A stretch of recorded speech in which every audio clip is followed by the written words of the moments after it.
ਆਪਣੇ ਘਰ ਪਰਦੇਸੀਆਂ ਵਾਂਗੂ ਪਰਤਣ ਦਾ ਅਹਿਸਾਸ ਕਿਉਂ ਹੈ।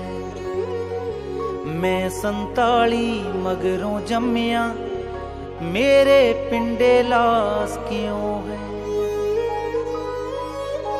ਸ਼ਹਿਰ ਲਾਹੌਰ ਚ ਆ ਕੇ ਜੇ ਨਨਕਾਣੇ ਵੀ ਮੈਂ ਜਾ ਨਹੀਂ ਸਕਦਾ, ਤਾਂ ਗਲ ਵਕੜੀ ਪਾ ਕੇ ਮਿਲਦਾ ਸਤਲੁਜ ਨਾਲ ਬਿਆਸ ਕਿਉਂ ਹੈ।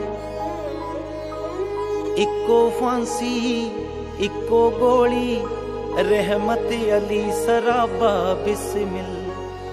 ਆਜ਼ਾਦੀ ਤੋਂ ਮਗਰੋਂ ਸਾਡਾ ਵੱਖੋ ਵੱਖ ਇਤਿਹਾਸ ਕਿਉਂ ਹੈ। ਬਲਕਿ ਜਦੋਂ ਉਹਨਾਂ ਨੂੰ ਮਿਲੇ ਤੇ ਉਹਨਾਂ ਨਾਲ ਗੱਲ ਹੋਈ, ਉਹ ਇਸ ਗੱਲ ਤੇ ਫੁੱਟ ਕੇ ਰੋਣ ਲੱਗ ਪਏ ਕਿ ਇੱਕ ਵਾਰੀ ਸਾਨੂੰ ਆਪਣਾ ਦੇਸ਼ ਵਿਖਾ ਦਿਓ।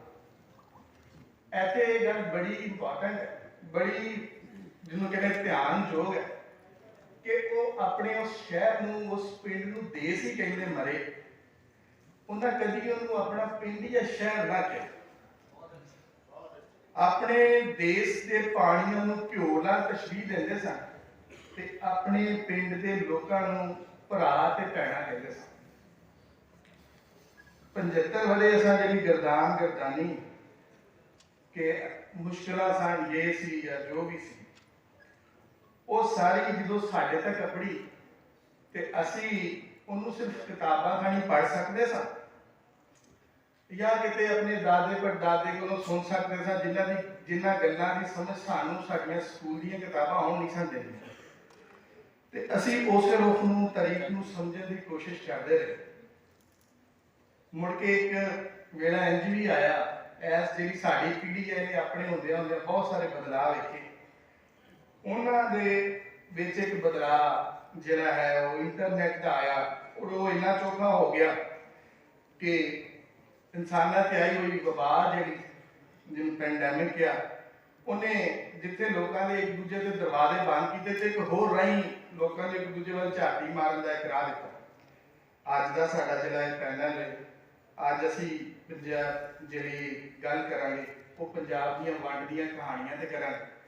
ਅੱਜ ਮੇਰੇ ਨਾਲ ਮੇਰੇ ਬਹੁਤ ਹੀ ਪਿਆਰੇ ਦੋਸਤ ਔਰ ਮੈਂ ਸਮਝਦਾ ਕਿ ਇਸ ਵਕਤ ਪੰਜਾਬ ਦੇ ਵਿੱਚ ਸਭ ਤੋਂ ਸੋਹਣਾ ਕੰਮ ਕਰਨ ਵਾਲੇ, ਪੰਜਾਬ ਦੀਆਂ ਸਟੋਰੀਆਂ ਨੇ, ਪਾਰਟੀਸ਼ਨ ਦੀਆਂ ਕਹਾਣੀਆਂ ਦੇ ਹਵਾਲੇ ਨਾਲ ਨਾਸਰ ਢਿੱਲੋਂ ਜੀ ਨੇ। ਇਹਨਾਂ ਦਾ ਚੈਨਲ ਪੰਜਾਬੀ ਲਹਿਰ ਇਸ ਵਕਤ ਇਸ ਪੰਜਾਬ ਤੋਂ ਸਭ ਤੋਂ ਵੱਡਾ ਪੰਜਾਬੀ ਦਾ ਚੈਨਲ ਹੈ, ਜਿਹਦੇ ਸਭ ਤੋਂ ਜ਼ਿਆਦਾ ਸਬਸਕ੍ਰਾਈਬਰ ਨੇ ਔਰ ਇੱਕ ਸੰਜੀਦਾ ਕੰਮ ਕਰਨ ਵਾਲਾ, ਇੱਕ ਅੱਛਾ ਕੰਮ ਕਰਨ ਵਾਲਾ ਚੈਨਲ। ਮੇਰੇ ਨਾਲ ਦੂਜੇ ਸਾਡੇ ਮਹਿਮਾਨ ਡਾਕਟਰ ਫੌਲਾ ਚੀਮਾ ਨੇ। ਇਹ ਅਸਿਸਟੈਂਟ ਪ੍ਰੋਫੈਸਰ ਨੇ ਇਸਲਾਮੀਆ ਯੂਨੀਵਰਸਿਟੀ ਬਹਾਵਲਪੁਰ ਦੇ ਵਿੱਚ ਔਰ ਇਹਨਾਂ ਦੀ PhD ਕੈਲਮ ਯੂਨੀਵਰਸਿਟੀ ਤੋਂ ਹੈ ਔਰ ਇਹਨਾਂ ਦਾ ਕੰਮ ਜਿਹੜਾ ਹੈ ਸਿੱਖ ਆਇਡੈਂਟੀਟੀ ਕੰਸਟਰਕਸ਼ਨ ਦੇ ਔਰ ਜੈਂਡਰ ਦੇ ਹਵਾਲੇ। ਮੈਂ ਆਪਣੀ ਗੱਲ ਦਾ ਮੁੱਢ ਅੱਜ ਨਾਸਰ ਹੋਰਾਂ ਤੋਂ ਕਰਨਾਗਾ ਕਿ ਤੁਸੀਂ ਇਸ ਔਖੇ ਵੇਲੇ ਇਸ ਪੂਰੀ ਤਾਰੀਖ ਨੂੰ ਸੰਭਾਲਣ ਦਾ ਕਿਵੇਂ ਖਿਆਲ ਹੈ? अस्सलाम वालेकुम सारे। निक्के होंदे तो जो जवान हो गए 17-18 साल की उम्र से तो वो अक्सर दादा जी को दादा जी मेरे उन्होंने बहन बहुत ज़्यादा होना मेरा उन्हें इंट्रैक्शन ज़्यादा सी। उन्हें कुछ गल्लां ऐसियां करनियां मेरे नाल दसनियां, कुछ अपने उन्होंने दोस्तों का जिक्र करना नाल दे पिंडां दा या उन्होंने कोल गुरमुखी दी किताबां पईयां होंदियां तो साडी समझो नहीं पता लगता कि की उन्होंने को पुछना। उन्हें कुछ नाम लैने ना जो अज तक मेरे जेहन के ने उन्होंने छोटे होंदे साडे गुआंढ पिंड आ मुल्लापुर नाल लैना, उत्थों के मेरे बेली सन, मित्र सन। एक का नाम लेना छांगा सिओ, एक का नाम लेना अमरीका सिओ। सो इस तरह साडे पिंड आउंदे सन, सारा बड़ा हुंदा सी उन्हां दे नाल मेल वर्तन हुंदा सी। कुछ गल्लां ऐसियां, कुछ ऐसियां यादां जिहड़ियां जेहन च अज भी नक्श ने वो उन्होंने मेरे नाल करनियां। तो दूजे पासे जो नज़र मारनी कि सानू जे असी मीडिया की गल करते हैं, मेन स्ट्रीम मीडिया की गल कर लो, तुसीं साडे जो असीं किताबां च पढ़ते हैं वो सानू कुछ होर गल दसदे। मैनूं लगदा सी कि जां ते मेरे दादे होरी झूठ बोलदे हैं या मीडिया झूठ बोलदा। ਸੋ ਇਹਦਾ ਨਜ਼ਾਰਾ ਕਰਨ ਲਈ, ਉਹ ਫਰਕ ਕੱਢਣ ਲਈ, ਉਹ ਜ਼ਹਨ ਦੇ ਵਿੱਚ ਕੁਝ ਗੱਲਾਂ ਐਸੀਆਂ ਸਨ ਜਿਹੜੀਆਂ ਨਕਸ਼ ਹੋਈਆਂ ਰਹਿੰਦੀਆਂ ਸੀ। ਦਾਦਾ ਜੀ ਕਹਿੰਦੇ ਸੀ ਅਮਰੀਕਾ ਸੇ ਆਉਂਦਾ ਹੁੰਦਾ, ਸਾਡੇ ਪਿੰਡ ਮੇਲਾ ਲੱਗਦਾ ਸੀ, ਉਹ ਸਾਰੀ ਰਾਤ ਇਹਤਰਾਮ ਦੇ ਪਿੱਛੇ ਜਾ ਕੇ ਖਲੋ ਕੇ ਕਵਾਲੀ ਸੁਣਦਾ ਰਹਿੰਦਾ ਹੁੰਦਾ ਸੀ, ਬਹਿੰਦਾ ਨਹੀਂ ਸੀ ਹੁੰਦਾ। ਤੇ ਇੱਕ ਵਾਕਿਆ ਕੋਟ ਕਰ ਦਿੰਦਾ ਜਿਹੜਾ ਥੋੜਾ ਜਿਹਾ ਮਜ਼ਾਹੀਆ ਹੋਇਆ ਬੜਾ, ਕਿ ਉਹ ਇੱਕ ਵਾਰੀ ਕੋਈ ਐਸਾ ਵਾਕਿਆ ਹੋਇਆ ਕਿ ਸਾਡੇ ਪਿੰਡ ਦੇ ਜਿਹੜੇ ਕ੍ਰਿਸਚੀਅਨ ਨੇ ਨਾ, ਉਹ ਕਿਉਂਕਿ ਸਾਡਾ ਪਿੰਡ ਜਿਹੜਾ ਪੈਂਦਾ ਉਹ ਛੋਟਾ ਰਜਬਾਹ ਛੋਟੀ, ਉਹਦੇ ਤੋਂ ਪੈਂਦਾ ਉੱਥੇ ਫਸਲ ਜ਼ਰਾ ਘੱਟ ਹੁੰਦੀ ਹੈ। ਬਿਲਕੁਲ ਨਾਲ ਦਾ ਜਿਹੜਾ ਪਿੰਡ ਹੈ ਉਹ ਵੱਡੀ ਨਹਿਰ ਤੋਂ ਪੈਂਦਾ ਝੰਗਬਾਜ, ਉੱਥੇ ਫਸਲ ਬਹੁਤ ਵਧੀਆ ਹੁੰਦੀ ਹੈ। ਉਹ ਜਿਹੜੇ ਪਿੰਡ ਦੇ ਉਹ ਸਾਈਡ ਨੇ, ਉਹ ਨਾਲ ਦੇ ਪਿੰਡ ਤੋਂ ਜਾ ਕੇ ਪੱਠੇ ਵਾਲੇ ਹੁੰਦੇ ਉਹਨਾਂ ਦੇ। ਤੇ ਉਹ ਇੱਕ ਵਾਰੀ ਉਹਨਾਂ ਲਾਮਾ ਲੈ ਕੇ ਆ ਗਿਆ, ਦਾਦੇ ਦਾ ਦੋ ਸਿਰਾਂ ਦਾ ਛਾਂਗਾ ਸੀ, ਉਹ ਲਾਮਾ ਲੈ ਕੇ ਆ ਗਿਆ ਨਾ ਵੀ ਤੁਹਾਡੇ ਪਿੰਡ ਦੇ ਬੰਦਿਆਂ ਨੇ ਪੱਠੇ ਵਾਲੇ ਲਿਆਂਦੇ ਸਾਡੇ। ਉਹਨਾਂ ਸਾਦੇ ਸਾਰੇ ਵੀ ਤੁਸੀਂ ਹਟਦੇ ਕਿਉਂ ਨਹੀਂ? ਉਹ ਸਾਰੇ ਇਕੱਠੇ ਹੋ ਗਏ। ਉਹਨਾਂ ਕਿਹਾ ਆਂਦਾ, ਉਹ ਅਮਰੀਕਾ ਸੇ ਆਂਦਾ ਵੀ ਤੁਸੀਂ ਏਦਾਂ ਕਰੋ ਵੀ ਇੱਕ ਵਿਗਾ ਤੁਹਾਡੀ ਮੈਂ ਪੱਠੇ ਬੀਜ ਦੇਣਾ, ਤੁਸੀਂ ਉਹ ਵੱਢ ਲਿਆ ਕਰੋ ਤੇ ਇਸ ਤੋਂ ਅੱਗੇ ਨਾ ਜਾਇਆ ਕਰੋ। ਉਹਨਾਂ ਕਿਹਾ ਜੀ ਅਸੀਂ ਸੋਚ ਕੇ ਤੁਹਾਨੂੰ ਦੱਸਾਂਗੇ। ਉਹਨਾਂ ਵੀ ਇਹ ਕਿਸੋਂ ਕਿੰਨੀ ਗੱਲ ਹੈ, ਵਿਗੇ ਦੀ ਤੁਹਾਨੂੰ ਆਫਰ ਕਰਨੀ ਸੀ, ਤੁਸੀਂ ਅੱਜ ਸੋਚ ਕੇ ਦੱਸਾਂਗੇ। ਉਹ ਖੈਰ ਉਹਨਾਂ ਦਾ ਮਸ਼ਵਰਾ ਆਇਆ, ਮਸ਼ਵਰੇ ਤੋਂ ਬਾਅਦ ਉਹਨਾਂ ਨੇ ਇਨਕਾਰ ਕਰਤਾ ਵੀ ਨਹੀਂ ਇਹ ਸਾਨੂੰ ਮਨਜ਼ੂਰ ਨਹੀਂ। ਉਹਨੇ ਕਿਹਾ ਵੀ ਮਨਜ਼ੂਰ ਕਿਉਂ ਨਹੀਂ? ਆਂਦਾ ਜਦੋਂ ਵਿਗਾ ਮੁੱਕ ਗਿਆ ਫਿਰ ਅਸੀਂ ਕਿੱਥੇ ਜਾਵਾਂਗੇ? ਸੋ ਇਹ ਨਾ ਕੁਛ ਯਾਦਾਂ ਐਸੀਆਂ ਸਨ ਜਿਹੜੀਆਂ ਜ਼ਹਨ 'ਚ ਨਕਸ਼ ਹੋ ਗਈਆਂ ਵੀ ਬਜ਼ੁਰਗ ਦੱਸਦੇ ਸੀ ਵੀ ਇੰਨਾ ਸਾਡਾ ਉਹਨਾਂ ਨਾਲ ਪਿਆਰ ਸੀ। ਉਹਨਾਂ ਕਿਹਾ ਵੀ ਠੀਕ ਹੈ ਤੁਸੀਂ ਜੋ ਮਰਜ਼ੀ ਕਰੋ, ਜਿਵੇਂ ਅੱਗੇ ਕਰਦੇ ਕਰੀ ਜਾਓ। ਉਹ ਫਿਰ ਇਹਨਾਂ ਗੱਲਾਂ ਦਾ ਨਤਾਰਾ ਕਰਨ ਵਾਸਤੇ, ਜਾਂ ਮੇਰੇ ਫਾਦਰ ਸਾਹਿਬ ਉਹਨਾਂ ਦੇ ਬਜ਼ੁਰਗਾਂ ਦੀ ਨਾ ਦਰਗਾਹ ਉੱਤੇ ਸੀ, ਉਹਨਾਂ ਦਾ ਬੜਾ ਉਸ ਸੀ ਪਿਆਰ ਸੀ। ਉਹ ਮੈਨੂੰ ਮਰਦੇ ਦਮ ਤੱਕ ਕਹਿੰਦੇ ਰਹੇ ਯਾਰ ਕੋਈ ਐਸਾ ਘਰ ਬਣਾ ਕਿ ਮੈਂ ਉੱਧਰ ਜਾ ਸਕਾਂ, ਉਹਨਾਂ ਦੀ ਦਰਗਾਹ ਵੇਖ ਸਕਾਂ। ਖੈਰ ਉਹ ਵੀ ਦੁਨੀਆ ਤੋਂ ਤੁਰ ਗਏ। ਉਹ ਫਿਰ ਆਸ ਤੱਕ ਜਦੋਂ ਸੋਸ਼ਲ ਮੀਡੀਆ ਦਾ ਦੌਰ ਆਇਆ, ਮੇਰੇ ਨਾਲ ਨਨਕਾਣਾ ਸਾਹਿਬ ਤੋਂ, ਕਿਉਂਕਿ ਮੇਰਾ ਰੀਅਲ ਸਟੇਟ ਦਾ ਕੰਮ ਹੈ, ਪਾਰਟਨਰ ਦੇ ਤੌਰ ਤੇ ਸਰਦਾਰ ਮੁੰਡਾ ਮੇਰੇ ਨਾਲ ਆ ਗਿਆ। ਅਸੀਂ 2014-15 ਦੇ ਐਂਡ ਤੇ ਜਿਹੜੀਆਂ ਵੀਡੀਓਜ਼ ਨੇ ਨਾ, ਜਿਹੜੇ ਪਾਰਟੀਸ਼ਨ ਜਿਨ੍ਹਾਂ ਬਜ਼ੁਰਗਾਂ ਨੇ ਵੇਖੀ ਹੈ ਨਾ, ਉਹਨਾਂ ਦੀਆਂ ਸਟੋਰੀਜ਼ ਨੂੰ ਰਿਕਾਰਡ ਕਰਨਾ ਸ਼ੁਰੂ ਕਰ ਦਿੱਤਾ। ਉਹ ਆਪਣੇ ਚੈਨਲ ਦੀ ਰਾਹੀਂ, ਫੇਸਬੁੱਕ ਪੇਜ ਦੀ ਰਾਹੀਂ ਅਸੀਂ ਲਾਉਣੀਆਂ ਸ਼ੁਰੂ ਕਰ ਦਿੱਤੀਆਂ। ਉਹ ਪਹਿਲੀ ਸਟੋਰੀ ਅਸੀਂ ਜਦੋਂ ਕੀਤੀ ਆ, ਤੇ ਉਹ ਸਾਨੂੰ ਉਹ ਜਿਹੜੇ ਬਜ਼ੁਰਗ ਦੱਸਦੇ ਆ ਕਿ ਇਸ ਤਰ੍ਹਾਂ ਮੈਂ ਐਵੇਂ ਮੇਰੇ ਦੋਸਤ ਨੇ, ਉੱਧਰ ਮੇਰੇ ਭਾਈ ਨੇ, ਮੈਂ ਛੋਟਾ ਜਿਹਾ ਸੀ, ਉਹਨਾਂ ਨੇ ਮੈਨੂੰ ਪਿੰਡ ਦਾ ਸਰਪੰਚ ਬਣਾਤਾ। ਉਹ ਅਸੀਂ ਸਟੋਰੀ ਅਪਲੋਡ ਕੀਤੀ ਵਿਦਨ 24 ਆਵਰ। ਉਹ ਪਿੰਡ ਵਾਲੇ ਸਾਰੇ ਜਿਹੜੇ ਉਹ ਸਾਡਾ ਕੰਟੈਕਟ 'ਚ ਆ ਗਏ, ਉਹਨਾਂ ਕਮੈਂਟਸ ਦੀ ਰਾਹੀਂ WhatsApp ਨੰਬਰ ਸ਼ੇਅਰ ਹੋ ਗਏ, ਉਹਨਾਂ ਨਾਲ ਉਹਨਾਂ ਦੀ ਵਰਚੁਅਲੀ ਗੱਲ ਵੀ ਪਹਿਲੇ ਦਿਨ ਕਰਵਾ ਦਿੱਤੀ। ਸੋ ਇਸ ਤੋਂ ਥੋੜਾ ਜਿਹਾ ਸਾਨੂੰ ਐਪਰੀਸੀਏਸ਼ਨ ਮਿਲੀ, ਅਸੀਂ ਅੱਗੇ ਵਧਣਾ ਸ਼ੁਰੂ ਕਰ ਦਿੱਤਾ, ਸਟੋਰੀਜ਼ ਨੂੰ ਰਿਕਾਰਡ ਕਰਨਾ ਸ਼ੁਰੂ ਕਰ ਦਿੱਤਾ। ਫਿਰ ਇਸ ਤਰ੍ਹਾਂ ਆਸਤਾ ਆਸਤਾ ਪਹਿਲੇ ਥੋੜਾ ਜਿਹਾ ਮੁਸ਼ਕਿਲ ਹੁੰਦਾ ਸੀ ਕਿ ਲੋਕੇਟ ਕਰਨਾ, ਕਿ ਸਪੋਜ਼ ਇੱਧਰੋਂ ਕੋਈ ਬਜ਼ੁਰਗ ਦੱਸਦਾ ਕਿ ਮੇਰੇ ਉੱਧਰ ਰਿਲੇਟਿਵਸ ਹਨ, ਜਾਂ ਮੇਰੀ ਭੈਣ ਸੀ, ਜਾਂ ਮੇਰਾ ਭਰਾ ਸੀ, ਲੋਕੇਟ ਕਰਨਾ ਔਖਾ ਹੁੰਦਾ ਸੀ। ਲੇਕਿਨ ਅਸੀਂ ਉਹਦਾ ਤਰੀਕਾ ਇਸ ਤਰ੍ਹਾਂ ਬਣਾਇਆ ਸੀ, ਜਿਹੜਾ ਵੀ ਬੰਦਾ ਨੰਬਰ ਦੱਸਦਾ, ਸਪੋਜ਼ ਤੁਸੀਂ ਕੋਈ ਆ ਕੇ ਮੈਂ ਲਾਇਲਪੁਰ ਤੋਂ, ਤੇ ਮੈਂ ਤੁਹਾਡਾ ਨੰਬਰ ਸੇਵ ਕਰਕੇ ਨਾਲ ਲਾਇਲਪੁਰ ਨਾਲ ਪਿੰਡ, ਉਧਰਲੇ ਨੰਬਰ ਇੱਧਰਲੇ ਨੰਬਰ ਸੇਵ ਕਰਨੇ ਸ਼ੁਰੂ ਕਰ ਦਿੱਤੇ। ਇਸ ਤਰ੍ਹਾਂ ਸਾਨੂੰ ਰਿਕੁਐਸਟ ਆਉਣੀ ਕਿ ਅਸੀਂ ਉਧਰ ਆਪਾਂ ਪਿੰਡ ਵੇਖਣਾ ਚਾਹੁੰਦੇ, ਜਾਂ ਆਪਣੇ ਕੋਲ ਅਜ਼ੀਜ਼ਾਂ ਦੀ ਭਾਲ 'ਚ ਉਹਨਾਂ ਨੂੰ ਲੱਭਣਾ ਚਾਹੁੰਦੇ। ਅਸੀਂ ਕੋਈ ਸਟੋਰੀ ਵੀ ਅਪਲੋਡ ਕਰਨੀ, ਨਾਲ ਆਪਣੇ ਸੋਰਸਿਸ ਦੇ ਨਾਲ ਉਹਨਾਂ ਨੂੰ ਉਹਨਾਂ ਦੀ ਆਪਸੀ ਰਾਬਤੇ ਕਰਾਉਣੇ। ਆਸਤਾ ਆਸਤਾ ਇਸ ਤਰ੍ਹਾਂ ਦਾ ਵੇਲਾ ਆ ਗਿਆ ਕਿ ਹੁਣ ਅਲਹਮਦੁਲਿਲਾ ਸਾਡੇ ਚੈਨਲ ਨੂੰ 97 ਮਿਲੀਅਨ ਤੋਂ ਜ਼ਿਆਦਾ ਲੋਕ ਜਿਹੜੇ ਨੇ ਰੀਚ ਕਰ ਚੁੱਕੇ ਨੇ, ਵੇਖ ਚੁੱਕੇ ਨੇ। ਹੁਣ ਅਸੀਂ ਜਿਸ ਤਰ੍ਹਾਂ ਇਸ ਤਰ੍ਹਾਂ ਦੀ ਕੋਈ ਜਿਹੜੀ ਲਾਸਟ ਫੈਮਿਲੀਜ਼ ਦੀ ਗੱਲ ਕਰਦੇ ਹਾਂ, ਉਹਨਾਂ ਨੂੰ ਜਿਹੜੀ ਹੁਣ ਤੱਕ ਨੇ ਭੈਣਾਂ ਭਰਾ ਦੇ ਵਿੱਚ ਨੇ, ਉਹ ਲੱਭਣ ਦੀ ਕੋਸ਼ਿਸ਼ ਕਰੀਦੀ ਹੈ। ਜੋ ਸਟੋਰੀ ਅਪਲੋਡ ਕਰੀਦੀ ਹੈ, ਵਿਦਨ 1 ਡੇ ਜਾਂ 2 ਡੇ ਸਾਨੂੰ ਕੋਈ ਨਾ ਕੋਈ ਕਲੂ ਮਿਲ ਜਾਂਦਾ, ਕਿਉਂਕਿ ਉਧਰਲੇ ਪੰਜਾਬ ਦੀਆਂ ਇੰਡੀਆ ਦੇ ਵਿੱਚ ਤਕਰੀਬਨ ਕੋਈ ਨਾ ਕੋਈ ਜਾਣ ਵਾਲਾ ਮਿਲ ਜਾਂਦਾ, ਸਟੋਰੀਜ਼ ਨੂੰ ਉਸ ਪਿੰਡ ਤੱਕ, ਉਸ ਜਗ੍ਹਾ ਤੱਕ ਪਹੁੰਚਾ ਜਾਂਦਾ। ਸੋ ਅਸੀਂ ਇਹਨੂੰ ਤਕਰੀਬਨ ਇੱਕ ਵੀਕ ਦੇ ਵਿੱਚ ਜਿਹੜਾ ਸਟੋਰੀ ਕਵਰ ਕਰਦੇ ਹਾਂ। ਬਹੁਤ ਸਾਰੀਆਂ ਤਲਖ ਯਾਦਾਂ ਨੇ। ਮੈਂ ਨਹੀਂ ਕਹਾਂ, ਮੈਨੂੰ ਪੁੱਛਦੇ ਹੁੰਦੇ ਕਿ ਤੁਹਾਨੂੰ ਵੀ ਕਿਸ ਤਰ੍ਹਾਂ ਸ਼ੌਕ ਹੈ। ਸੋ ਮੈਨੂੰ ਲੱਗਦਾ ਵੀ ਮੇਰੇ ਹੱਡਾਂ ਨਾਲ ਜੁੜੀਆਂ ਇਹ ਕਹਾਣੀਆਂ ਨੇ। ਮੈਨੂੰ ਲੱਗਦਾ ਵੀ ਮੈਂ ਰਿਕਾਰਡ ਕਰਨ ਜਾਣਾ ਕਿ ਇਹਨਾਂ ਦੀ ਕਹਾਣੀ ਨਹੀਂ, ਮੇਰੀ ਆਪਣੀ ਕਹਾਣੀ ਹੈ।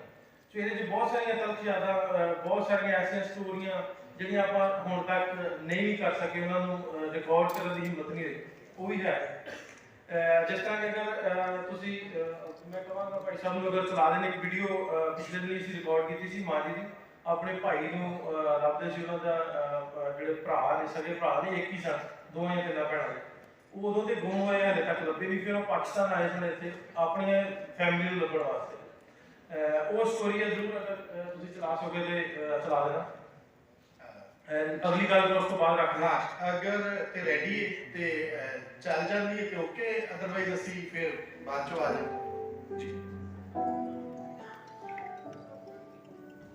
अल्लाह के हुक्म नाल इंशाअल्लाह ਨਾਸਰ ਸਾਹਿਬ ਨੇ ਇਹਨਾਂ ਦੀ ਮਦਦ ਦੇ ਨਾਲ ਮੇਰਾ ਵੀਰ ਜ਼ਰੂਰ ਮਿਲੇਗਾ। Assalamualaikum. Ya, doya na cara.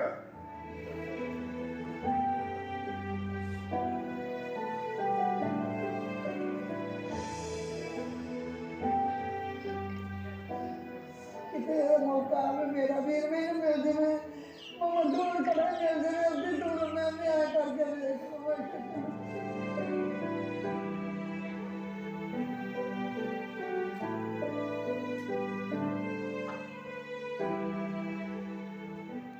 या मौला जी मैं रोंदी फिरदी चलना सोहणिया, रोंदी मैं नहीं अमीर मैं किते बैठा रोंदा होवेगा, तू भी रोंदा होवेगा। जी मेरा खून घुल नहीं जाता वा, बस मैं की करा, मैं शुगर की मरीज हो गई, मां मर गई, तड़प गई, यो मर गया तड़फदा तेरे बल्लों, मैं सदके जावा किते हैगा, तू आ जा भज के आ जा मेरे कोल मेरा।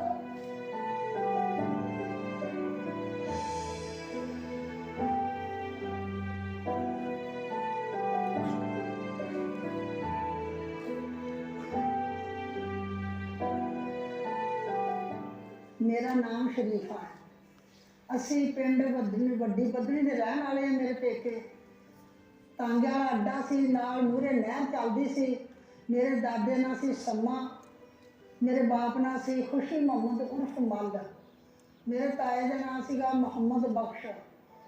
ये दो भाई सीगे ते मेरे ताए के दो बेटे सी, दो मेरे भाई सीगे। ये चार भाई सी, साढ़े चाचा जात भाई बन जाते। एक मेरा भाई अल्लाह का हुक्म है तो रोजाना फौत हो गया, तो दूसरा मेरा भाई जरा सी उससे सन 47 के शहीद हो गया।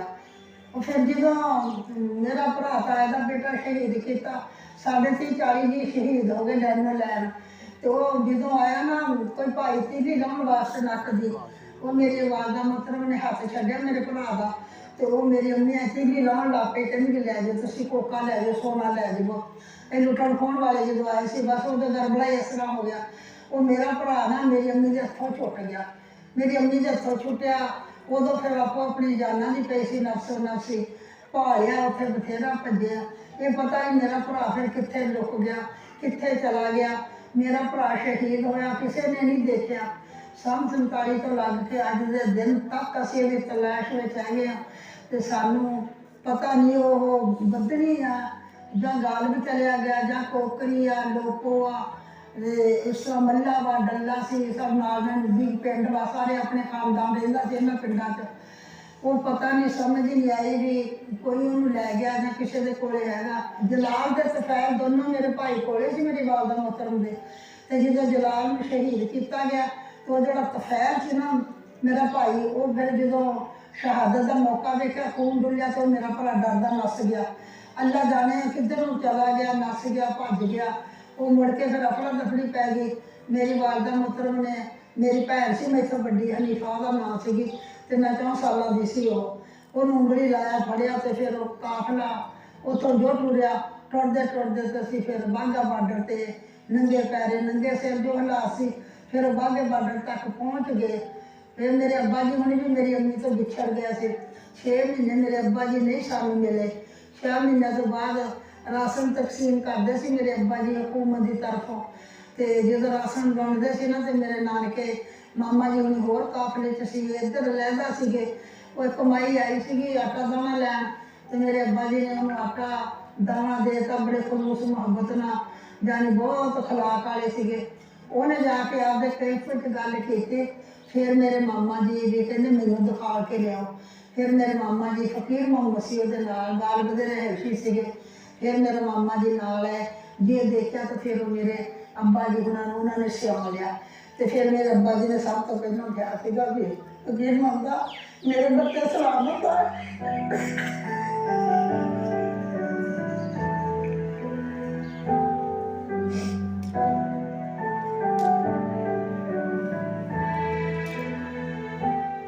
मेरी बीवी, मेरा बेटा, मेरी बेटी। फिर मेरे मामा जी ने साली दी। उन्हें कहा तू टेंशन ना लगी कि होर ना डिग डुग पवे। उन्हें कहा तेरा बेटा, तेरी बीवी, मेरी भैन जी, मेरी भांजियां भी साढ़े कोल आ, तेरी मुलाकात करवाने हैं। ਮੇਰੇ ਅੱਬਾ ਜੀ ਨੇ ਕਿਹਾ ਮੇਰਾ ਬੇਟਾ ਹਾਂਜੀ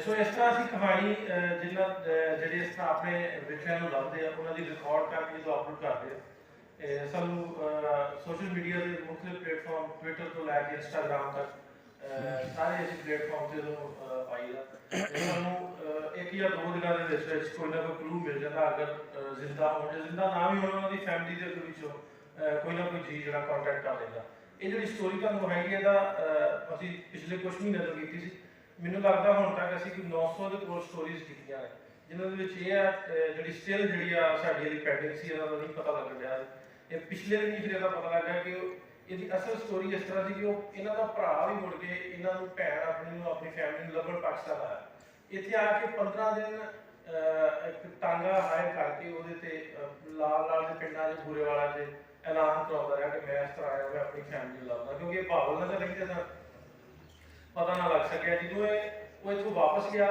ਉਸ ਤੋਂ 2 ਦਿਨ ਬਾਅਦ ਉਹਨਾਂ ਦੀ ਫੈਮਿਲੀ ਨੂੰ ਪਤਾ ਲੱਗਾ ਵੀ ਇਸ ਤਰ੍ਹਾਂ ਕੋਈ ਉਹਨਾਂ ਨੂੰ ਲੱਭਣ ਆਇਆ ਉਹ ਫਿਰ ਜਦੋਂ ਟਾਂਗੇ ਵਾਲਾ ਜਿਹਦੇ ਕੋਲ ਆ ਕੇ ਰੁਕਿਆ ਸੀ ਜਦੋਂ ਉਹਨੇ ਟਾਂਗਾ ਹਾਇਰ ਕੀਤਾ ਸੀ ਉਹਦੇ ਕੋਲ ਦੀ ਮਾਂ ਹੀ ਉਹਨਾਂ ਦੇ ਜਿਹੜੇ ਉਹਨਾਂ ਦੇ ਹੋਏ ਮਾਮਲਾ ਜਿਸ ਤਰ੍ਹਾਂ ਉਹਨਾਂ ਦੀ ਇਮੋਸ਼ਨ ਸਾਨੂੰ ਤੁਸੀਂ ਵੀਡੀਓ ਨੈਕਸਟ ਦੀ ਵੀਡੀਓ ਤੁਸੀਂ ਦੇਖੋਗੇ ਉਹ ਬੜੇ ਦੁਖੀ ਬੜੇ ਸਾਡੇ ਇਸ ਤਰ੍ਹਾਂ ਦੇ ਕਿ ਉਹ ਦੇਖੇ ਨਹੀਂ ਜਾ ਸਕਦੇ ਸੋ ਇਹ ਸਾਡੀ ਸਟੋਰੀ ਪੈਂਡਿੰਗ ਸੀ ਲੇਕਿਨ ਪਿਛਲੇ ਦਿਨ ਹੀ ਫਿਰ ਕਿਸੇ ਦੋਸਤ ਨੇ ਸਾਨੂੰ ਇਹਦਾ ਉਹ ਵੀ ਕਲੂ ਦਿੱਤਾ ਕਿ ਇਹਦਾ ਨਾਮ ਸਟਿਲ ਇਹਦੇ ਭਰਾ ਦਾ ਨਾਮ ਮੁਹੰਮਦ ਤੁਫੈਲ ਹੀ ਸੀ ਦਿੱਲੀ ਦੇ ਵਿੱਚ ਰਹਿੰਦਾ ਸੀ ਉਹ ਰੇਸ ਕੋਰਸ ਕਲੱਬ ਦੇ ਵਿੱਚ ਘੋੜਿਆਂ ਦੀ ਟ੍ਰੇਨਿੰਗ ਕਰਦਾ ਸੀ ਉਹਦੀ ਇੱਥੋਂ ਜਾਣ ਤੋਂ 2 ਸਾਲ ਬਾਅਦ ਡੈਥ ਹੋ ਗਈ ਸੋ ਹੁਣ ਤੱਕ ਦੀਆਂ ਸਟੋਰੀਆਂ ਦੇ ਵਿੱਚ ਇਹ ਜਿਹੜੀ ਸਾਡੀ ਸਟੋਰੀ ਸਕਸੈਸਫੁਲ ਨਹੀਂ ਸੀ ਹੋਈ ਸੋ ਮੈਂ ਰਿਪੋਰਟ ਕੀਤੀ ਤਾਂ ਇਸ ਤਰ੍ਹਾਂ ਦੀਆਂ ਅਸੀਂ ਵਰਚੁਅਲੀ ਹੁਣ ਤੱਕ ਵਰਚੁਅਲੀ ਜਾਂ ਫਿਜ਼ੀਕਲੀ ਜਾਂ ਕਰਤਾਰਪੁਰ ਸਾਹਿਬ ਅਸੀਂ 300 ਫੈਮਿਲੀਜ਼ ਨੂੰ ਜਿਹੜਾ ਰੀਕਨੈਕਟ ਕਰਵਾ ਚੁੱਕੇ ਹਾਂ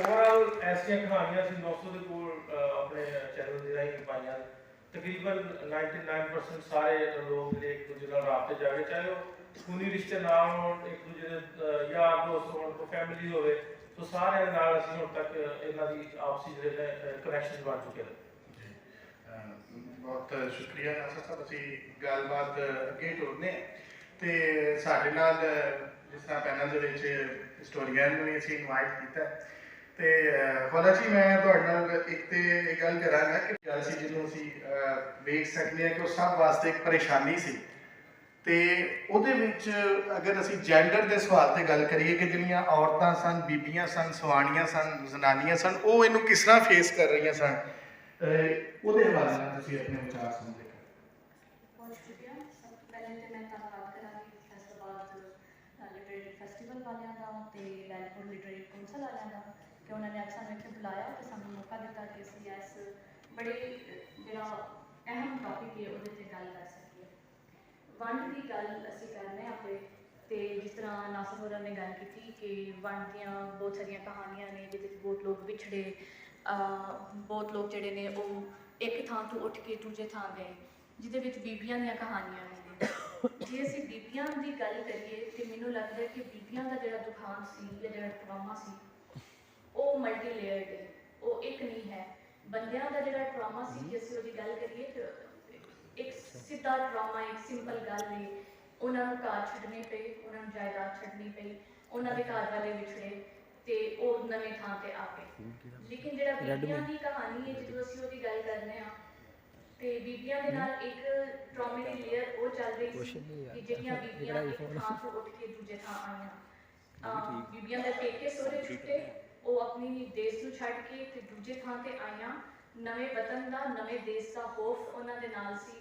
ਉਹਨਾਂ ਦੇ ਬੱਚੇ ਵਿਛੜੇ ਤੇ ਸਭ ਤੋਂ ਵੱਡੀ ਗੱਲ ਜਿਹੜਾ ਬੀਬੀਆਂ ਨੂੰ ਕਿਸੇ ਵੀ ਜੰਗ ਦੇ ਵਿੱਚ ਜਿਸ ਤਰ੍ਹਾਂ ਇੱਕ ਕਮੋਡਿਟੀ ਦੇ ਤੌਰ ਤੇ ਵਰਤਿਆ ਜਾਂਦਾ ਹੋਵੇ ਜੇ ਅਸੀਂ ਉਹਦੀ ਗੱਲ ਕਰੀਏ ਤੇ ਸਭ ਤੋਂ ਜ਼ਿਆਦਾ ਬੀਬੀਆਂ ਅਬਡਕਟ ਹੋਈਆਂ ਉਹਨਾਂ ਦੇ ਰੇਪ ਹੋਏ ਉਹਨਾਂ ਨੂੰ ਅਗਵਾ ਕੀਤਾ ਗਿਆ ਉਹਨਾਂ ਨੂੰ ਉਹਨਾਂ ਦੇ ਨਾਲ ਜ਼ਬਰਦਸਤੀ ਵਿਆਹ ਕੀਤੇ ਗਏ ਉਹਨਾਂ ਦੇ ਮਜ਼ਹਬ ਚੇਂਜ ਕੀਤੇ ਗਏ ਸੋ ਇਹ ਸਾਰਾ ਜਿਹੜਾ ਟਰਾਮਾ ਬੀਬੀਆਂ ਦੇ ਨਾਲ ਚੱਲ ਰਿਹਾ ਸੀ ਇਹ ਬਹੁਤ ਲੰਮਾ ਚੱਲਿਆ ਇਹ ਕੋਈ ਥੋੜੇ ਦਿਨਾਂ ਦੀ 4 ਦਿਨਾਂ ਦੀ ਗੱਲ ਨਹੀਂ ਸੀ ਉਹ ਟਰਾਮਾ ਜਿਉਂ ਟਾਈਮ ਗੁਜ਼ਰਦਾ ਗਿਆ ਵਕਤ ਲੰਘਣ ਦੇ ਨਾਲ ਨਾਲ ਉਹ ਟਰਾਮਾ ਵੱਧਦਾ ਗਿਆ ਕਿਉਂਕਿ ਇੱਕ ਤੇ ਉਹਦੇ ਤੇ ਕੋਈ ਗੱਲ ਨਹੀਂ ਸੀ ਹੁੰਦੀ ਉਸ ਇਮੋਸ਼ਨਲ ਟਰਾਮੇ ਤੇ ਕੋਈ ਗੱਲ ਨਹੀਂ ਸੀ ਹੁੰਦੀ ਦੂਸਰਾ ਜਿਹੜਾ ਸੀ ਉਹ ਉਸ ਟਰਾਮਾ ਖਤਮ ਨਹੀਂ ਸੀ ਹੁੰਦਾ ਜਿਹੜੀਆਂ ਬੀਬੀਆਂ ਉਥੋਂ ਜਾਂ ਇੱਥੋਂ ਜਾਣ ਲੱਗੀਆਂ ਪਿੱਛੇ ਰਹਿ ਗਈਆਂ, ਉਹਨਾਂ ਦੇ ਜ਼ਬਰਦਸਤੀ ਵਿਆਹ ਹੋ ਗਏ।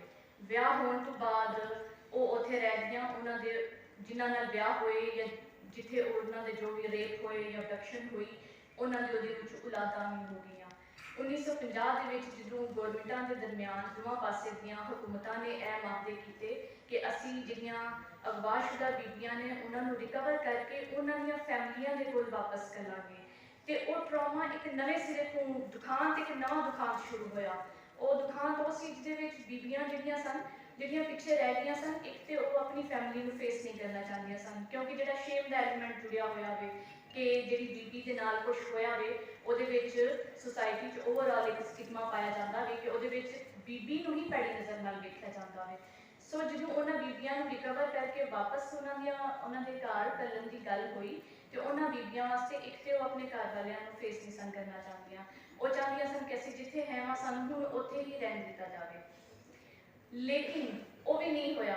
ਉਹਨਾਂ ਨੂੰ ਉੱਥੋਂ ਜ਼ਬਰਦਸਤੀ ਲੈ ਕੇ ਤੇ ਦੂਜੇ ਪਾਸੇ ਕੱਢਿਆ ਗਿਆ। ਸੋ ਇੱਕ ਉਹਨਾਂ ਨੇ ਇਹ ਫੇਸ ਕੀਤਾ ਤੇ ਫਿਰ ਜਿਹੜੀਆਂ ਔਲਾਦਾਂ ਹੋ ਗਈਆਂ ਸਨ, ਉਹਨਾਂ ਔਲਾਦਾਂ ਨੂੰ ਉਹਨਾਂ ਨੂੰ ਪਿੱਛੇ ਛੱਡ ਕੇ ਜਾਣਾ ਪਿਆ। ਸੋ ਜਿਹੜਾ 47 ਦਾ ਜਾਂ ਵੰਡ ਦਾ ਜਿਹੜਾ ਦੁਖਾਂਤ ਸੀ, ਉਹ ਬੀਬੀਆਂ ਦੇ ਨਾਲ ਬਹੁਤ ਲੰਮਾ ਚਿਰ ਟੁਰਦਾ ਰਿਹਾ। ਉਹਦੀ ਕੋਈ ਐਂਡਿੰਗ ਨਹੀਂ ਹੋਈ। ਉਹ ਜਿਉਂ ਟਾਈਮ ਲੰਘਦਾ ਗਿਆ ਉਹ ਵੱਧਦਾ ਗਿਆ। ਫਿਰ ਜਦੋਂ ਔਲਾਦਾਂ ਨੂੰ ਪਿੱਛੇ ਛੱਡ ਕੇ ਆਪਣੀ ਫੈਮਿਲੀ ਕੋਲ ਪਿੱਛੇ ਗਈਆਂ ਤੇ ਉਹਨਾਂ ਨੂੰ ਉੱਥੇ ਉਹ ਸਾਰਾ ਸ਼ੇਮ ਦਾ ਐਲੀਮੈਂਟ ਤੇ ਐਕਸੈਪਟ ਨਾ ਕਰਨ ਦਾ ਐਲੀਮੈਂਟ, ਅੱਗੋਂ ਵਿਆਹ ਨਾ ਹੋਣ ਦਾ, ਇਹ ਸਾਰੀਆਂ ਚੀਜ਼ਾਂ ਜਿਹੜੀਆਂ ਸਨ ਉਹਨਾਂ ਨੂੰ ਉੱਥੇ ਵੀ ਫੇਸ ਕਰਨੀਆਂ ਪਈਆਂ। ਸੋ ਉਹਨਾਂ ਦਾ ਇੱਕ ਰੋਣ ਜਿਹੜਾ ਸੀ ਉਹ ਦੇਸ਼ ਵਾਸਤੇ ਸੀ, ਇੱਕ ਰੋਣ ਉਹਨਾਂ ਦਾ ਜਿਹੜਾ ਸੀ ਉਹ ਆਪਣੇ ਨਾਲ ਹੋਈ ਜ਼ਬਰਦਸਤੀ ਦਾ ਸੀ, ਇੱਕ ਰੋਣ ਉਹ ਰੋਂਦੀਆਂ ਸਨ ਜਿਹੜੇ ਬਾਹਰ ਪਿੱਛੇ ਛੱਡ ਆਈਆਂ ਸਨ ਉਹਨਾਂ ਦਾ, ਇੱਕ ਰੋਣ ਜਿਹੜਾ ਸੀ ਉਹ ਰੋਂਦੀਆਂ ਸਨ ਆਪਣੀ ਅਗਲੀ ਜ਼ਿੰਦਗੀ ਜਿਹੜੀ ਉਹਨਾਂ ਨੇ ਫਿਰ ਕੱਲਿਆਂ ਲਗਾਈ ਉਹਦਾ। ਸੋ ਇਹ ਜਿਹੜਾ ਟਰਾਮਾ ਚੱਲਦਾ ਰਿਹਾ। ਇਸੇ ਤਰ੍ਹਾਂ ਜਿਹੜੀਆਂ ਬੀਬੀਆਂ ਬਹੁਤ ਸਾਰੀਆਂ ਜਿਹੜੀਆਂ ਜਿਸ ਤਰ੍ਹਾਂ ਐਮ.ਆਈ. ਸ਼ਰੀਫਾਂ ਦੀ ਅਸੀਂ ਵੇਖਦੇ ਸਾਂ ਕਹਾਣੀ, ਤੇ ਜਿਨ੍ਹਾਂ ਦੇ ਭਰਾ ਵਿਛੜ ਗਏ ਜਾਂ ਜਿਨ੍ਹਾਂ ਦੇ ਬੱਚੇ ਕਤਲ ਹੋ ਗਏ ਉਹਨਾਂ ਦੀ ਅੱਖਾਂ ਦੇ ਸਾਹਮਣੇ, ਉਹ ਉਸ ਇਮੋਸ਼ਨਲ ਟਰਾਮੇ ਵਿੱਚੋਂ ਕਦੀ ਨਹੀਂ ਨਿਕਲ ਸਕੀਆਂ।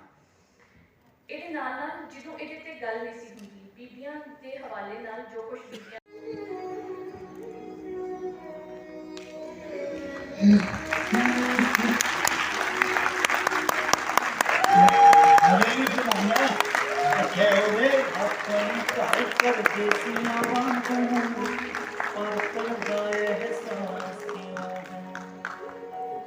मैं 47 मगरों जम्मिया मेरे पिंडे लास क्यों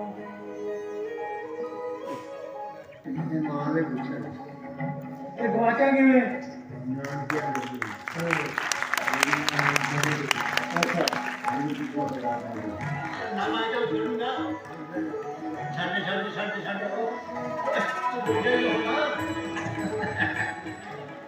ਕੁਦਰਤ ਨੇ ਤੁਹਾਨੂੰ ਦੱਸਿਆ ਕਿ ਇੰਨੇ ਸਾਲਾਂ ਬਾਅਦ ਘੁੱਟ ਜੱਫੀ ਪਾਉਣ ਦਾ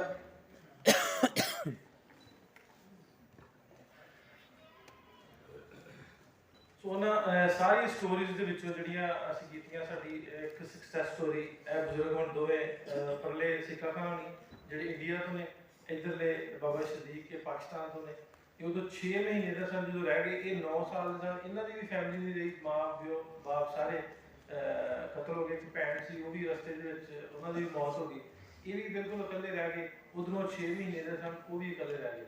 ਇਹ 75 ਸਾਲਾਂ ਬਾਅਦ ਜਿਹੜੇ ਮਿਲੇ ਨੇ ਉਹ ਤੁਹਾਡੇ ਸਾਹਮਣੇ ਬੈਠੇ ਨੇ। ਸਾਡੀ ਸਕਸੈਸ ਸਟੋਰੀ ਇਸ ਸਟੋਰੀ ਨੂੰ ਜਿਵੇਂ ਕਹਿੰਦਾ ਤਾਮਿਲ ਪੇਪਰ ਤੋਂ ਲਾ ਕੇ BBC, ਸਪੈਨਿਸ਼ ਨਿਊਜ਼, ਦੁਨੀਆ ਭਰ ਦੇ।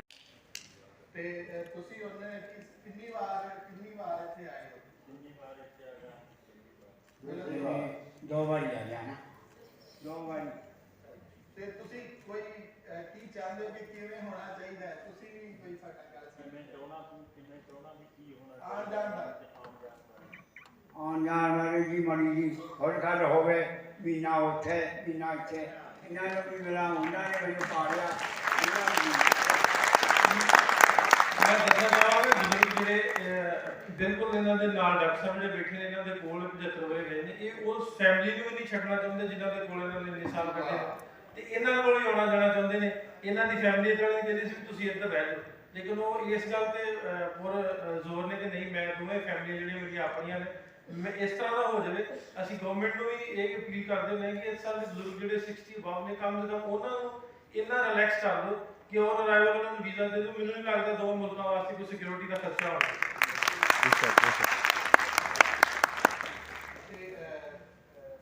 ਤੁਹਾਨੂੰ ਜੀ, ਤੁਸੀਂ ਜਦੋਂ ਇਹਨਾਂ ਨਾਲ ਵੀਡੀਓ, ਇਹਨਾਂ ਨੇ ਤੁਹਾਡੇ ਆਗੇ ਕੈਮਰੇ ਨਾਲ ਵੀਡੀਓ ਬਣਾਈ, ਉਦੋਂ ਤੁਹਾਨੂੰ ਲੱਗਦਾ ਸੀ ਕਿ ਤੁਸੀਂ ਆਪਣੇ ਭਰਾ ਨੂੰ ਮਿਲ ਸਕੋਗੇ, ਜਾਂ ਤੁਹਾਡੇ ਦਿਲ 'ਚ ਹੈ ਸੀ ਕਿ ਉਹ ਜਿਉਂਦਾ ਜਾਣ ਅਸੀਂ ਕੋਸ਼ਿਸ਼ ਕਰਦੇ ਰਹੇ ਹਾਂ, ਅਸੀਂ ਪੰਜਾਬ ਖਿਆਲ ਨੂੰ ਵੀ ਪੁੱਛਦੇ ਰਹੇ ਹਾਂ, ਉਹਨਾਂ ਨੇ ਕਿਸੇ ਨੂੰ ਦੱਸ ਦੇਣਾ ਵੀ ਜਿੰਦਾ ਹੈ। ਸਕੀ ਸਰਵਰ ਮੈਂ ਗਿਆ ਸੀ, ਉਹਨੂੰ ਪੁੱਛਣਾ ਕੋਈ ਇੱਦਾਂ ਕਰਕੇ ਵੀ ਹੌਲੀ ਹੌਲੀ ਸਾਨੂੰ ਪਤਾ ਲੱਗ ਜਾਏ। ਫਿਰ ਆਸਤੇ ਨੰਬਰਦਾਰ ਸਾਡੇ ਪਿੰਡ ਵਿੱਚ ਇਹਨਾਂ ਨੇ ਅਸੀਂ ਮਾਰਕੀਟ ਦੇ ਅੰਦਰ ਗੋਲਗਾਰਡ ਬਣਾਉਣਾ, ਇਹਦੇ ਪਿਓ ਨੂੰ ਮੈਂ ਦੱਸਿਆ, ਮੈਂ ਯਾਰ ਇੱਦਾਂ ਸਾਨੂੰ ਮੇਰਾ ਪੜਾ ਕੇ ਰਹਿ ਗਿਆ। ਚਲ ਮੌਕਾ ਲੰਘ ਗਿਆ ਅਤੇ ਚਲੋ ਇਹਨਾਂ ਦਾ ਕੋਈ ਰਾਬਤਾ ਸੀਗਾ, ਇਹਨਾਂ ਨੇ ਫਿਰ ਇਹਨਾਂ ਨੂੰ ਸੱਦਿਆ, ਸੱਦ ਕੇ ਮੁਲਾਕਾਤ ਕਰਿਆ। ਫਿਰ ਜ਼ਰੂਰ ਆ ਮੇਰਾ ਇੰਡੀਆ ਤੋਂ ਲਾ ਕੇ ਹੈਦਰਾਬਾਦ ਤੱਕ ਸਭ ਕੁਝ ਦੱਸਿਆ। ਇਹਨਾਂ ਨੇ ਦੇਖ ਕੇ ਜਿੱਦਾਂ ਜੀਦਾ ਹੋਇਆ ਨਲਪੂਰ ਮਰ ਗਿਆ ਲਵਾ। ਉਸ ਤੋਂ ਬਾਅਦ ਹੀ ਫਿਰ ਇਹਨਾਂ ਨੂੰ ਟੈਲੀਫੋਨ ਆ ਗਿਆ। ਫਿਰ ਤੁਹਾਨੂੰ ਮੁਲਾਕਾਤ, ਤੇ ਜਦੋਂ ਪਹਿਲੇ ਦਿਨ ਉਹਨਾਂ ਨੇ ਤੁਹਾਨੂੰ ਦੱਸਿਆ ਕਿ ਤੁਹਾਡੇ ਭਾਈ ਹੈ ਨੇ, ਤੁਹਾਨੂੰ ਮਿਲਣਾ ਚਾਹੁੰਦੇ, ਤੇ ਤੁਹਾਨੂੰ ਕਿਸ ਤਰ੍ਹਾਂ ਲੱਗਿਆ? ਬੜੀ ਖੁਸ਼ੀ, ਬਹੁਤ ਖੁਸ਼ੀ ਹੋਈ, ਬਹੁਤ ਖੁਸ਼ੀ ਹੋਈ। ਤੇ ਇਸ ਦੇ ਨਾਲ ਸਰਦਾਰ ਨਾਲ ਗੱਲ ਕਰਾਉਣਾ ਜਿਨ੍ਹਾਂ ਦੇ ਕੋਲ ਹੈ ਇਹ ਡਾਕਟਰ ਸਾਹਿਬ ਨੇ ਜਿਨ੍ਹਾਂ ਦੇ ਕੋਲ ਰਹੇ ਨੇ, ਡਾਕਟਰ ਸਾਹਿਬ ਤੁਸੀਂ ਜ਼ਰੂਰ ਸ਼ੇਅਰ ਕਰ ਦਿਓ। ਸਲਾਮ ਅਲੈਕਮ। ਇਹ ਬਾਬਾ ਜੀ ਸਾਡੇ ਕੋਲੇ, ਅਸੀਂ ਜਦੋਂ ਮੰਨ ਲਓ ਵੀ ਸੁਰਤ ਸੰਭਾਲੀ ਤੇ ਬਾਬਾ ਜੀ ਦੀਆਂ ਕਹਾਣੀਆਂ ਸੁਣਦੇ ਹੁੰਦੇ ਸੀ, ਤੇ ਬਾਬਾ ਜੀ ਸਾਡੇ ਕੋਲੇ ਰਹੇ, ਫਿਰ ਇਹਨਾਂ ਨੂੰ ਪੁੱਛਦੇ ਰਹੇ, ਤੇ ਪਰ ਬਾਬਾ ਜੀ ਨੇ ਹਿੰਮਤ ਨਹੀਂ ਛੱਡੀ। ਇਹ ਕਹਿੰਦੇ ਹੁੰਦੇ ਸੀ ਵੀ ਮੇਰਾ ਭਾਈ ਜਿਉਂਦਾ। ਅਸੀਂ ਉਹਨੂੰ ਬਹੁਤ ਕਹਿੰਦੇ ਸੀ ਵੀ ਤਾਇਆ ਹੁਣ ਇੰਨਾ ਟਾਈਮ ਹੋ ਗਿਆ, ਜੇ ਆਪਣੇ ਇੰਡੀਆ 'ਚ ਕੋਈ ਸਮਾਜ ਜੇ ਇੱਥੇ ਨਹੀਂ ਚਾਹੁੰਦਾ ਤਾਂ ਉਹਦਾ ਵੱਖਰਾ ਦੇਸ਼ ਆ। ਪਰ ਇਹ ਕਹਿੰਦਾ ਸੀ ਵੀ ਨਹੀਂ, ਮੈਨੂੰ ਪਤਾ ਵੀ ਉਹ ਹੈਗਾ।